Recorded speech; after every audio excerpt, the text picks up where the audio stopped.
ओम शांति। ओम शांति। ओम शांति। ओम शांति। तो कल हम सभी ने कर्म, अकर्म और विकर्म की गति मम्मा की मुरली में सुना कि कोई हमें 2 गाली देगा तो हमारा क्या बिगड़ जाएगा। बिगड़ेगा तो किसका बिगड़ेगा? उसका बिगड़ेगा। मम्मा ने कहा जो करेगा सो भरेगा, जो करेगा वही पाएगा। 2 गाली दी। मम्मा ने कहा अगर इतनी समर्थ हो तुम आत्माएं कि उसको बदल सकती हो, उसमें परिवर्तन ला सकती हो, तो मम्मा ने कहा उसका सामना करो। लेकिन अगर लग रहा है कि मैं 2 गाली की 4 ही गाली आगे देने वाली हूँ, फिर 4 की 8 मिलने वाली है, फिर 8 की फिर आगे 8 और देने वाली हूँ प्लस करके, तो मम्मा ने कहा वहां पर अच्छा होगा कि अपनी सावधानी रखी जाए, अपने आप को किनारा कर लिया जाए और सिर्फ क्या दो, योग का दान दो। या मम्मा ने जैसे कि बोला कि बेचारा बेचारा बेचारा बेचारा अपने असली संस्कार को जानता नहीं है, इसलिए ऐसा कर रहा है। मम्मा ने जो आपको सुबह भी बताया कि मम्मा ने कल कहा था कि मैं आपको मुरली सुना रही हूँ तो उस समय मैं सबके शरीरों को देखते हुए आत्मा को देख रही हूँ, आत्मा के असली संस्कारों को देख रही हूँ। ऐसे तुम्हें भी क्या देखना है? उसके असली संस्कारों को देखना है। और जो कल मम्मा ने लास्ट बात कही थी, वो लास्ट बात ये थी कि पहले हम सभी कौन है? प्योर आत्मा। उसके बाद में हम फलाने की बेटी हैं, फलाने की औरत है, फलाने की माँ है। इसलिए कर्म बांधने से पहले ये याद रखना, पहले आत्मा हूँ, माँ हूँ। वो तो जिस दिन मर गई तो उस दिन बेटों बेटियों के साथ में खाता बंद हो जाएगा। पत्नी हूँ तो वो भी जिस दिन कुछ हो गया तो उस दिन भी खाता बंद हो जाएगा, लेकिन आत्मा का खाता कभी भी बंद नहीं होगा। इसलिए आत्मा की प्योरिटी को ध्यान में रखते हुए सारे कर्म करना। इसी मुरली को हम आगे सुनते हैं, पेज नंबर 56। मम्मा ने कहा अपने ओरिजिनल, कि हम ओरिजिनल में जो फर्स्ट स्टेज है उसको पकड़ना है। तो पकड़ने का है तो हमको प्योर रहना है ना, हमको कोई भी इम्प्योरिटी का काम नहीं करने का है, हमको कोई भी अपना ऐसा विकर्म नहीं बनाना है। तो ये सभी बातें बुद्धि में आएंगी तो उससे हमारी एक्शन जो है वो चेंज में चलेगी, पवित्र में चलेगी, और उससे हमारी पवित्रता के आधार से हमारी जीवन आगे बढ़ती चलेगी। तो इसको कहा जाएगा सोल कॉन्शियस चलते फिरते खाते। तो ये हम चलते भी रह सकते हैं, ऐसे नहीं कि हम चलने से बैठ जाएं तभी हो सकेगा। सोल कॉन्शियस स्थिति ऐसा नहीं है कि चलेंगे तो नहीं होगी, बैठेंगे तभी होगी। मम्मा ने कहा ऐसा नहीं है। चलते फिरते बोलते भी सोल कॉन्शियस की। अभी हम बोलते हैं, ये सोल कॉन्शियस यानी हम आत्मा बोल रही है, ये बुद्धि में रहना चाहिए। तो ये हर वक्त बुद्धि में इसी अवस्था को रख करके इनको कहेंगे आत्मनिश्चय बुद्धि, या देह अभिमान, या देही अभिमानी, या सोल कॉन्शियस, गॉड कॉन्शियस। तो ये 2 चीजें बुद्धि में होनी चाहिए कि आत्मा, तब तो फिर परमात्मा भी याद रहेगा ना। ऐसे नहीं मैं फलाना हूँ देहधारी तो फिर नहीं, उसका संतान हो ना, तो उसका संतान मैं कौन हूँ? उसका संतान मैं बॉडी कॉन्शियस वाला थोड़े ही हूँ, उसका संतान मैं आत्मा हूँ। तो वो बुद्धि में सोल आएगी ना। मम्मा ने कहा तो बाप और उसकी संतान मैं आत्मा, ये अपनी बुद्धि में हर समय समझ करके हमें हर बर्ताव में चलना है। तो हर बर्ताव में ऐसी अवस्था से चलने से फिर हमारा जो एक्शन होगा ना वो रॉयल होगा। सोल कॉन्शियस और गॉड कॉन्शियस होकर के चलेंगे तो फिर हमारे सारे कर्म कैसे होंगे? रॉयल होंगे। और मम्मा ने रॉयल का मतलब बताया है, रॉयल का मतलब है प्योर, और प्योरिटी तो रॉयल्टी है ना। हम देवताओं को इतने मानते हैं, ये क्या है? उनमें रॉयल्टी है, ये प्योरिटी की ही तो रॉयल्टी है। तो ये प्योरिटी के एक्शन हमारे रहेंगे। मम्मा ने कहा इसी से फिर हमारे कोई भी कर्म ऐसे नहीं होंगे जिससे विकर्म बनेगा। तो खाता भी सेफ रहेगा, हमारी जो खुशी है वो भी बढ़ती जाएगी, हमारे एक्शन राइट होने से हमारे में ताकत आएगी। एक्शन में वही फिर परहेज भी साथ साथ में रखने से बल तो मिलता जाएगा ना। मम्मा ने कहा अगर परहेज ना रखेंगे तो बल कहाँ से मिलेगा? रोज मुरली सुनते जाओ, रोज मुरली सुनते जाओ, रोज मुरली सुनते जाओ, लेकिन एक भी धारणा ना करो, ना योग की धारणा, ना सेवाओं की धारणा, ना चरित्र की धारणा, ना कर्मों की धारणा, ना खान पान की धारणा, कुछ भी मत करो। तो हम क्या, हमें देख करके लोग कहेंगे कि जैसे आए थे आप तो वैसे ही हो, आप में तो कुछ चेंज ही नहीं हुआ, क्यों उधर जाते हो, इससे बढ़िया घर ही बैठे रहो। ऐसा सुनने को किनको मिल जाता है? जो सुनते जा रहे हैं, सुनते जा रहे हैं, लेकिन मम्मा ने कहा परहेज नहीं रख रहे हैं। तो मान किन आत्माओं का होता है? जो आत्माएं परहेज से और संयम से चलती है, उन आत्माओं का मान होता है। मम्मा ने भी कहा परहेज नहीं रखेंगे तो ताकत कहाँ से मिलेगी, बल कहाँ से मिलेगा, और फिर हमारा रोग निवारण कैसे होगा? तो रोग निवारण के लिए हमको परहेज और ये दवाई सुबह की मुरली। मम्मा ने कहा ये परहेज और ये दवाई, हाँ ये सब लेनी पड़ेगी। तो ये ज्ञान भी लेना है, और जो ये ज्ञान भी लेना है जो हमारे को दवाई का काम करती है, उसके साथ फिर जो धारणाएं हैं वो परहेज के रूप में धारण भी करनी है ना। तब तो हमारी जो कुछ है, हमारा जो रोग बाकी है, हमारा जो रोग बाकी है, हम ऐसे ही अगर चलते रहे, खाली सुनते ही रहने से क्या होगा? मम्मा ने कहा सुनते सुनते तो बहुत काल हो गया है ना, आपे ही होगा, आपे ही नहीं होगा, हमको कर्म बदली करने पड़ेंगे, आपे ही नहीं होगा। जैसे 2 दिन पहले भी मम्मा ने कहा था परसों की मुरली में कि कई बच्चे सोचते हैं सुनते सुनते किसी ना किसी दिन तो बदलाव हो ही जाएगा। मम्मा ने आज फिर उसी बात को कहा कि सुनते सुनते नहीं होगा, सुनते सुनते एक चीज जरूर हो जाएगी, सुनते सुनते प्रेशर बन जाएगा। जब कुकर के अंदर प्रेशर बन जाता है तो सीटी बोलती है कि नहीं बोलती? तभी तो उसको प्रेशर कुकर बोलते हैं। जो चीज आपकी कढ़ाई के अंदर आधे घंटा में तैयार होगी वो उसमें 5 मिनट में तैयार हो जाती है। कारण क्या है? प्रेशर अंदर बन रहा है, प्रेशर बनता है तो सीटी बोलती है, आवाज आती है। अगर हम, मम्मा ने कहा अगर सुनते सुनते जाएंगे और बदली नहीं करेंगे खुद को, तो सुनाने वाले की बड़ी बड़ी बातें सुन सुन करके हमारे अंदर भी क्या बनेगा? प्रेशर, हमें दबाव लगने लगेगा कि ये अपना घमंड दिखा रहे हैं, कभी इनका कभी इनका कभी खुद का, हमें बड़ी बड़ी बातें सुनाते हैं, हमें पता नहीं है क्या? और जिस दिन हमारे अंदर प्रेशर बढ़ेगा तो उस दिन हमारी सीटी भी बोलेगी कि नहीं बोलेगी? पक गया। हम भी कहेंगे ज्ञान से हम भी थक गए, पक गए। नहीं तो इस ज्ञान से कोई थक और पक, लेकिन फिर कैसे थक जाते हैं ब्राह्मण? प्रेशर। सुन बहुत कुछ रहे हैं, कर उतना नहीं रहे हैं, अंदर दबाव बनता है और उस दबाव से फिर सीटियां बोलनी। इसलिए काम ऐसा करना है कि अंदर भोजन भी पकता रहे शांति से और किसी भी प्रकार की सीटियां भी ना बजे। उसके लिए क्या करना होगा? रोज की प्यारे बाबा की जो मुरली आती है, ज्यादा नहीं, उसमें से एक होमवर्क रोज कर लो। जो बाबा उस दिन करने को कह रहा है वो धारणा उसी दिन कर ले, तो फिर हमको आत्मग्लानि नहीं होगी।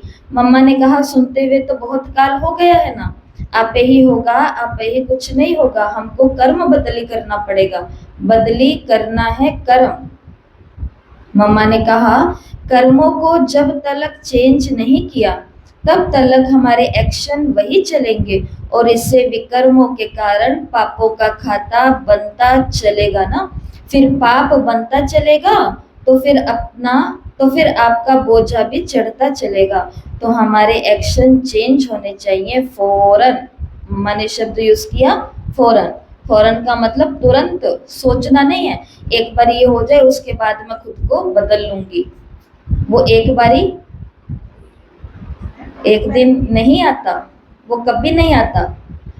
जैसे माता पिता बच्चों को कहते हैं ना, बच्चा कहते कल से रोज पढ़ाई करूंगा, कल से रोज टाइम से, तो मम्मी पापा भी क्या कहते, तेरा कल कभी आता ही नहीं है।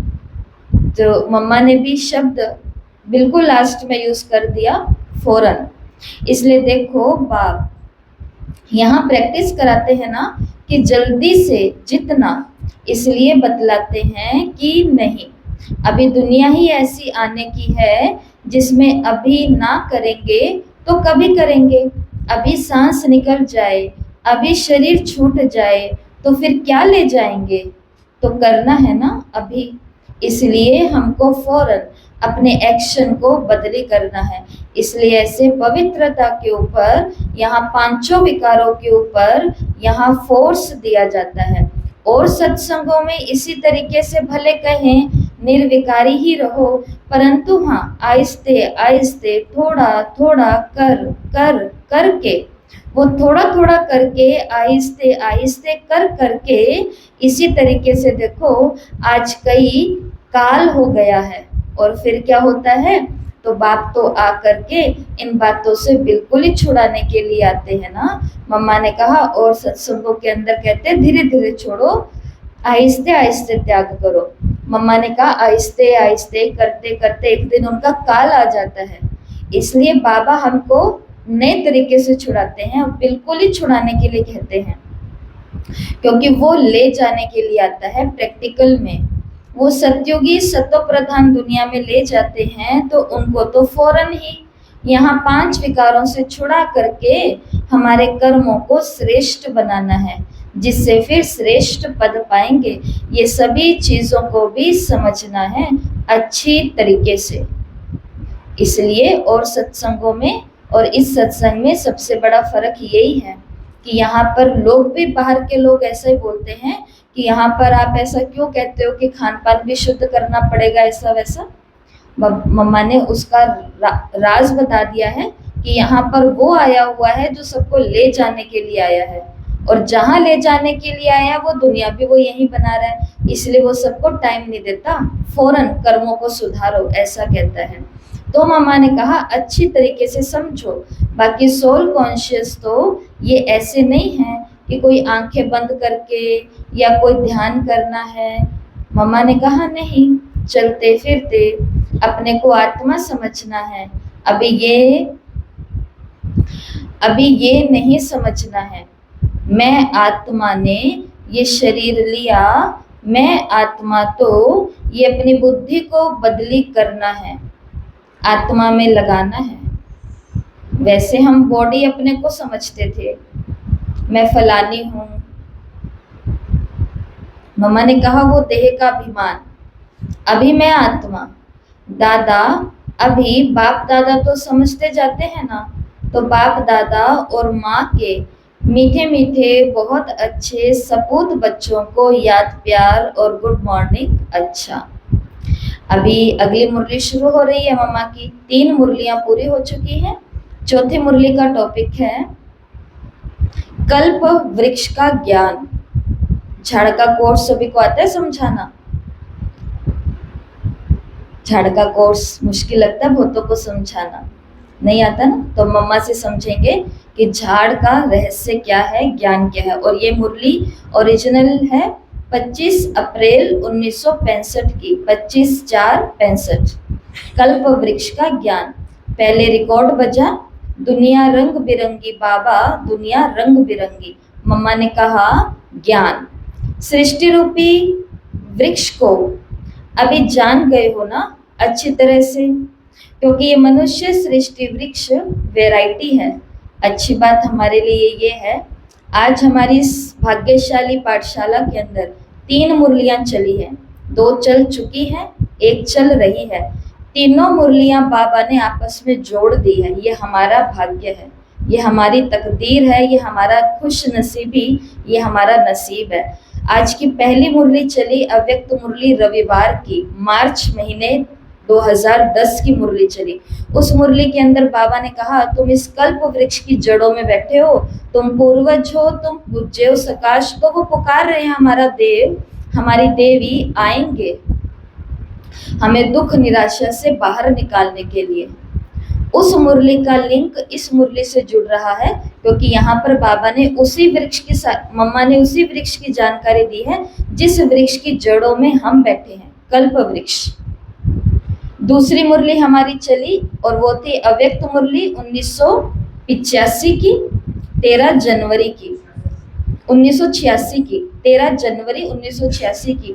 उस मुरली के अंदर बाबा ने खुशी की बातें की, हैप्पीनेस की बातें की और होली की बातें की। और जो मुरली अभी हम सुन चुके हैं उस मुरली के अंदर मम्मा ने हमको होलीनेस बनने के लिए कहा है कि पवित्र ही तुम्हारे कर्म होने चाहिए, पवित्र ही तुम्हारा पहला काम है आचरण, कर्म। अब मम्मा की ये मुरली सुनते हैं। मम्मा ने कहा सृष्टि चक्र, सृष्टि रूपी वृक्ष को तो अच्छी तरीके से जान गए हो ना, क्योंकि मनुष्य सृष्टि वृक्ष वैरायटी है, अनेक धर्म और अनेक ही, हर एक धर्म का एक एक का अपना अपना है। तो ये सब वैरायटी संसार कहा जाता है इसको, एक ना मिले दूसरे से। तो ये संसार अभी वृद्धि को पा करके अभी फिर से वृद्धि भी तो कम होगी ना। कोई चीज जब बढ़ती है तो फिर उसकी एंड भी होनी होती है। ऐसे नहीं कि वृद्धि होते होते होते होते वृद्धि ही चलती रहेगी। मम्मा ने कहा नहीं, जो चीज बढ़ती है उसको फिर घटना भी है। तो ये मनुष्य सृष्टि रूपी सारी चक्कर को अभी बुद्धि में समझा है और अभी जानते हैं कि ये भी वृद्धि को पाया हुआ वृक्ष है और अभी इसकी भी एंड हो जाएगी। ऐसे नहीं कि ये और अभी आगे वृद्धि को चलने वाला है, अभी वृद्धि को पा चुका है। अभी इसका अंत हो करके फिर नई दुनिया का हो या फिर वो सुख की दुनिया का हो जिसमें फिर संख्या बहुत थोड़ी होगी। अभी जब भी वृद्धि को पाता है तो बहुत संख्या है, अभी जब भी वृद्धि को पाना होता है तो दुख भी वृद्धि को पाता है। जब संख्या थोड़ी है तो उसको सत्युग कहा जाता है। तब फिर ऐसा नहीं कहेंगे कि अभी टाइम है फिर सुख की दुनिया है। तो ये भी सभी चीजें अभी बुद्धि में है, इसलिए अभी वृद्धि को पाया हुआ है, दुखों को ही बढ़ने का है।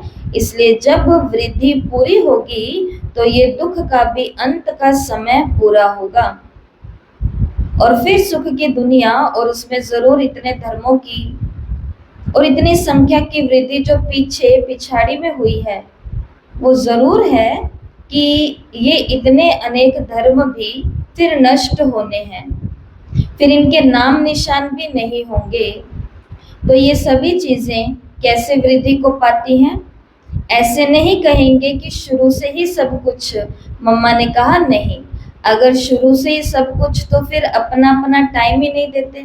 देखो जैसे क्रिश्चियनिटी है, उसको भी तो टाइम है ना कि भाई इसको 1965 वर्ष हुए, अभी तो जरूर शुरू से कोई चीज हुई है इतने वर्षों से, तभी तो कुछ टाइम पूरा हुआ है। मम्मा ने कहा 1965 में हम बैठे हैं तो 1965 साल बीते तो होंगे ना।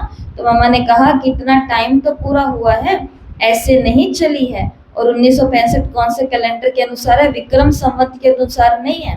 1965 जो आया या 2026 जो चल रहा है ये इंग्लिश कैलेंडर के अनुसार है ना। तो मम्मा ने इसलिए क्रिश्चियनिटी को याद किया। ऐसे नहीं चली कि चलती ही रहेगी या कहेंगे कि शुरू से ही है, सब नहीं। सब शुरू से होते तो उसका अंदाजा क्यों करते? ऐसे नहीं कहेंगे कि दुनिया की शुरुआत 1965 वर्ष से है। दुनिया को तो कहते हैं ना बहुत काल हुई, लेकिन ये धर्म का टाइम है भाई। ये क्रिश्चियनिटी कब से चालू हुई भाई? इतने टाइम से। ये बुद्धिस्ट है, ये कब से चालू हुआ भाई? इतने टाइम से। ये इस्लामी धर्म कब हुआ भाई? इतना टाइम हुआ। तो इतना टाइम हुआ है ना उनका। मम्मा ने कहा तो इसका मतलब है उसके पहले ये चीजें नहीं थी। बौद्ध धर्म को कितने साल हुए? मानो 2250, 2250 साल हुए। तो मम्मा ने कहा उससे पहले बौद्ध धर्म नहीं था। सिख धर्म को लगभग 600 साल पूरे हुए, तो उससे पहले सिख धर्म नहीं था। उससे पहले सिख धर्म नहीं था। उससे पहले जो भी ईसाई धर्म है वो नहीं था। मम्मा ये बातें कह रही है, तो पहले फिर क्या था? ये चीजें तो पहले नहीं थी। फिर जब टाइम होगा तो ये सभी चीजें बुद्धि में है कि तुम का टाइम भी अगर आकर के पूरा हुआ और सबका एक साथ टाइम पूरा होगा।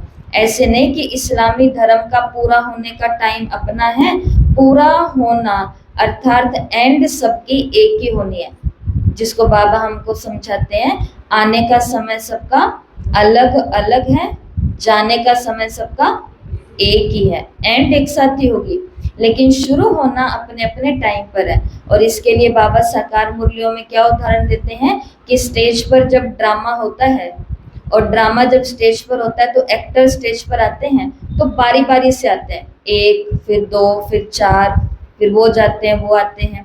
लेकिन जब ड्रामा पूरा हो जाता है तो सारे के सारे एक्टर एक साथ स्टेज पर आ जाते हैं और लास्ट में सबको धन्यवाद देके चले जाते हैं।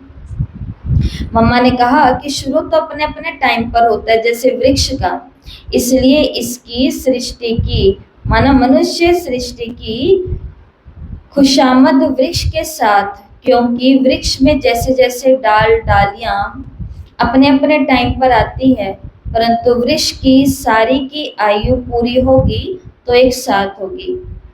सब डाल टालियां या जड़ जो भी है, सब फाउंडेशन सबका एंड होगा एक साथ, लेकिन शुरू होता है अपने अपने समय पर। पहले के बीज जाता है, फिर जड़ें शुरू होती है, फिर ऊपर 1-2 पत्ते आते हैं, फिर उससे एक तना शुरू होता है, फिर और पत्ते और डालियां, फिर फूल आते हैं और फूल के बाद में फल आते हैं, फल में फिर वो ऐसा बीज आता है। कई सालों तक पेड़ वो जीवित रहता है और एक समय आता है जब पेड़ पूरा का पूरा जड़ सहित ही एंड हो जाता है। मम्मा ने कहा कि एक साथ ही होगा, शुरू होने का समय अपना अपना है। इसलिए गीता में भी इस मनुष्य सृष्टि की खुशाबत वृक्ष के साथ की गई है, माना तुलना एक पेड़ के साथ की गई है। इसलिए की गई है कि जिस तरीके से वृक्ष की उन्नति अपने अपने टाइम पर, यानी उनकी वृद्धि जो होती है वो अपने अपने समय पर वृद्धि होती है, एक साथ नहीं होती। ऐसे नहीं कि सारा ही झाड़ जो है वो एक साथ निकल आता है। ऐसा होता है कि शाम को हमने बीज डाला और सुबह गए तो पूरा को पूरा झाड़ खड़ा है और आम लटक रहे हैं, ऐसा तो नहीं हो सकता। चाहते तो ऐसा ही है। बच्चे बीज बोते हैं ना तो वो बार बार उसके पास ही पड़े रहते हैं, मिट्टी के पास ही, कि यहाँ पर कब आएगा पत्ता, कब आएगा पेड़, कब उगेगा। मम्मा ने कहा ऐसा तो नहीं होता है ना कि एक ही समय पर निकल आएगा झाड़। पहले जड़ें, पीछे डाल, फिर टाल, फिर टालियां, टाइम अपने अपने समय पर, और फिर एंड होती है एक साथ। क्योंकि वृक्ष की आयु पूरी होगी तो साथ में होगी। ऐसे नहीं कि टाल के यहाँ टालियों की वहाँ नंबरवार ऐसे होगी, एक साथ होगी ना। तो ये सभी चीजें भी बुद्धि में रखनी है। ये मनुष्य सृष्टि का भी उत्पत्ति या उनका कैसे वृद्धि होना और फिर उनका कैसे अंत होना है, ये इसी तरीके से होना है जैसे कि एक वृक्ष का होता है। इसलिए वृक्ष के साथ उसका यहाँ भी अपना दिखलाया हुआ है। वृक्ष का झाड़ के ऊपर की वृद्धि ऐसे होती है, तो अपना माना अपना जो चित्र बना हुआ है कोर्स का, तो मम्मा ने कहा उसके अंदर भी दिखाया हुआ है कि झाड़ के ऊपर कैसे कैसे वृद्धि होती है, जैसे वृक्ष की होती है ना, और एंड भी एक जैसे वृक्ष की होती है। तो एक ही साथ मम्मा ने कहा तो अभी ये आकर के सारा मनुष्य सृष्टि रूपी वृक्ष मानो जड़ जड़ीभूत हुआ है, अभी इसकी एंड है। हर आत्मा क्या है, सुखी या दुखी? एक आत्मा ऐसी जो सुखी हो नहीं है। लोग आकर के बोलते हैं कि पूरा ऐसे हम एक सुख के कमरे में बैठे हुए हैं जहाँ सुख की सारी चीजें हैं, लेकिन अंदर में मैं कौन हूँ? बेहद दुख में हूँ, बेहद भय में हूँ, बेहद चिंता में हूँ। तो मम्मा ने कहा इसका मतलब जब ऐसा समय आ जाता है ना, तो बाबा ने इसी समय के बारे में कहा है धर्म गलाने का समय। आत्मा का धर्म क्या है बताओ? आत्मा का धर्म सुख है, प्रेम है, पवित्रता है, शांति है, ज्ञान, आनंद, खुशी। शक्ति, गुण, धर्म, ये सभी मर्यादाएं आत्मा की क्या है? धर्म है। और इन सभी धर्म की अभी क्या हो चुकी है? गलानी हो चुकी है। हर कोई ये नहीं बोलता मैं शांत स्वरूप आत्मा हूं, हर कोई बोलता है भाई बहुत अशांत हूं। कोई ये नहीं बोलता कि मैं सुखी आत्मा हूं, हर कोई क्या बोलता है? मैं दुखी हूं।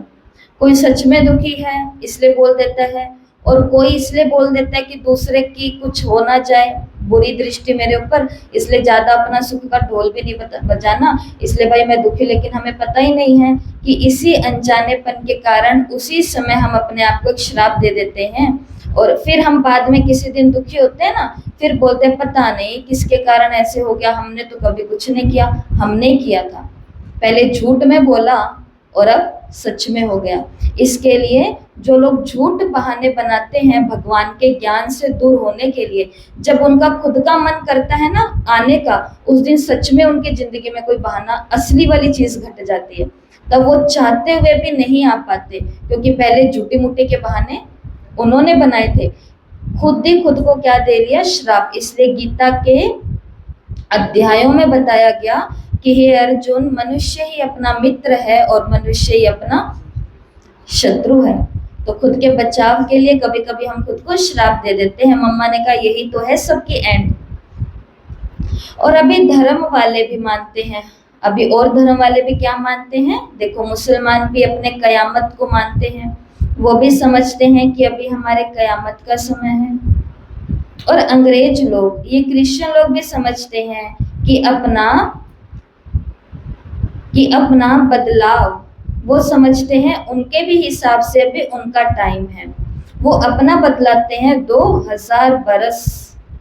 तो हमारी क्रिश्चियनिटी का टाइम इतना ही है, उसमें बाकी देखो थोड़ा टाइम है। फिर हिंदू भी प्रलय का नाम लेते हैं, लेकिन वो प्रलय समझते हैं कि एकदम ही प्रलय हो जाएगी।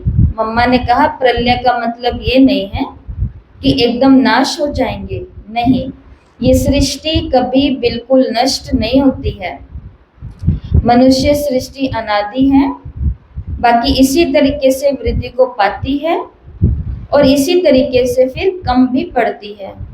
तो अभी वृद्धि को पा करके अभी आप पूरी हुई है, बाकी भी जो थोड़ा बहुत वृद्धि को, अभी देखो स्पीड चल रही है ना वृद्धि की, बहुत तेजी से जितना पा सकती है उतना पा रही है।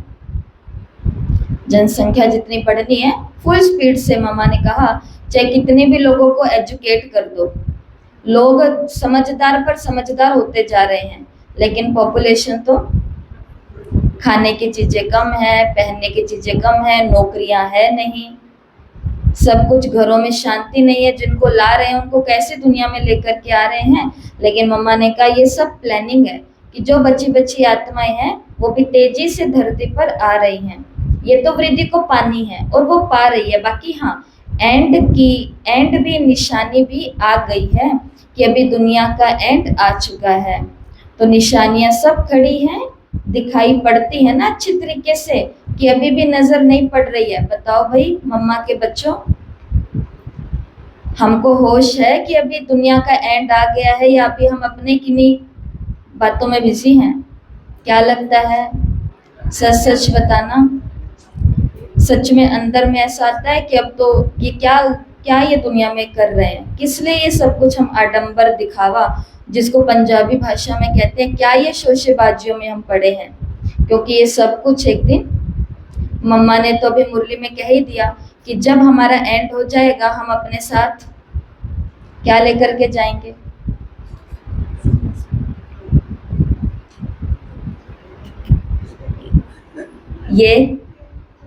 ये पोशाकें, मैं ब्रह्मा कुमारी दीदी हूँ, ये टाइटल कुछ नहीं लेके जाएंगे, तो फिर किसके पीछे?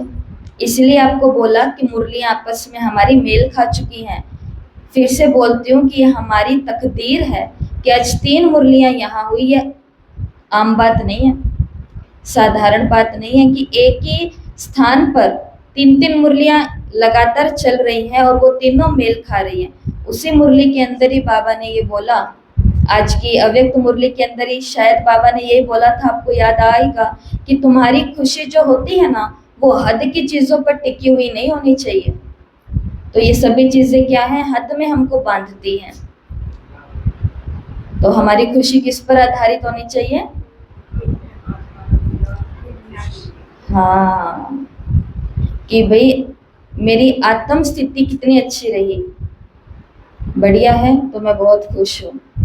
बाकी बाबा ने तो ये बात ही कही कि आधार हिला तो सब हिलेगा, इसलिए ही हो रहा है ये सब। तो मम्मा ने कहा कि दिखाई तो पड़ रही है ना अपनी अच्छी तरीके से, अभी नजर तो पड़ती है ना। ये मैंने भी आपसे क्यों पूछा, क्योंकि मम्मा ने भी पूछा है, प्रश्नवाचक चिन्ह है। मम्मा ने भी सामने बैठे हुए अपने बच्चों से पूछा है कि आप लोगों को नजर तो आ रही है ना कि दुनिया एंड की तरफ जा रही है, लेकिन अगर बाबा के बच्चों को ये नहीं दिखता कि दुनिया एंड की तरफ जा रही है, तो अभी भी हम बेहद के कामों में सफल करने के बजाय अपनी मनी, अपनी एनर्जी और अपना टाइम सब किन चीजों को बसाने में, लगाने में लगे हुए हैं, जो हद की चीजें हैं। इसके लिए टाइम भी लगाना है, टाइम और क्या बताया, एनर्जी भी लगानी है और मनी भी लगानी है। लेकिन कोशिश करो कुछ ऐसे कामों में लग जाए जो एंड में मेरे साथ में चल भी सके, चल भी सके। मम्मा फिर आगे बोलती हैं, या अभी भी नहीं समझ में आ रहा है? अभी भी ये समझ रहे हो क्या, ये दुनिया भी चलने वाली है, वैसे ही चलती रहेगी? मम्मा ने कहा नहीं, ये दुनिया का अब चेंज होने वाला है। दुनिया तो चलती चलेंगे, दुनिया तो चलती चलेंगे, ऐसे नहीं दुनिया नहीं होगी, लेकिन दुनिया का परिवर्तन की बहार अभी आने वाली है। दुनिया तो चलेगी, पर जैसे अभी चल रही है ऐसे नहीं चलेगी। अभी कैसे चल रही है? अभी दुनिया सबकी चल रही है, कैसे चल रही है ये दुनिया हमारी? वेंटिलेटर पर है, ऑक्सीजन, छल कपट, धोखे, धक्के लगा लगा करके, हवा भर भर करके, तो ऐसे चल रही है। बाकी मम्मा ने कहा दुनिया तो यही होगी, लेकिन अब इसकी परिवर्तन होने वाली है।